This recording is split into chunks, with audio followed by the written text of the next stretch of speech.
This was the scene on April 15, 1989, during an FA Cup semi-final match between Liverpool and Nottingham Forest at Hillsborough Stadium in Sheffield.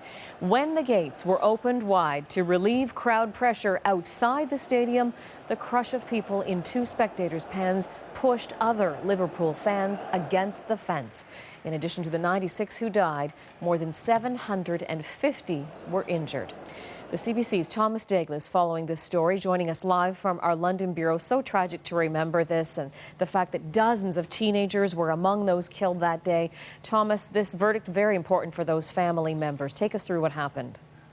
Well, the key question today in court was whether the 96 victims were unlawfully killed, and 7 of the 9 jurors agreed they were, that this was more than an accident, that it could have been prevented. The jury found the police commander in charge that day was negligent. He had ordered an exit gate be opened, allowing 2,000 fans to rush into the already crowded stadium. The jury said the police did not properly plan for this semifinal match, that the Hillsborough Stadium itself had deficiencies, even that the emergency response was inadequate. So a damning report from the jury today. Even so, no one's going to jail immediately. It was not up to the jury to lay criminal charges. That's now going to be the responsibility of prosecutors, and they have confirmed today that they will formally look into whether there is enough evidence for any person or organization to be criminally charged in connection with the disaster 27 years ago, Jennifer. What kind of reaction are you hearing to the verdict?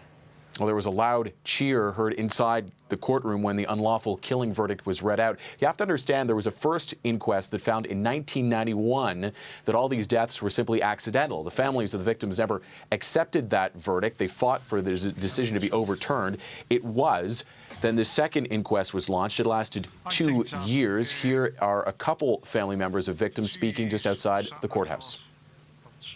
And we've campaigned for years and years and years. And, you know, today it's surreal. It still hasn't sunk in yet. We knew what the answer was 27 years ago. Well, I certainly did. It wasn't our fault. It wasn't. A long wait for family members of victims. The current South Yorkshire police chief also spoke today, apologizing to the families and all those affected. He acknowledged his department got the policing of that semi-final match catastrophically wrong.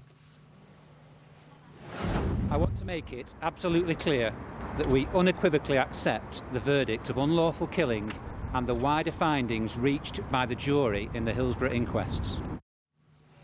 Now, again, I should highlight that this is not going to lead directly to any criminal charges, but it could if the evidence highlighted in this inquest does lead to criminal charges, according to prosecutors. I should mention even British Prime Minister David Cameron highlighted on Twitter today the courage of those who campaigned for this second inquest to be held. It gives you a sense of how highly demanded and how much attention was put on this second inquest.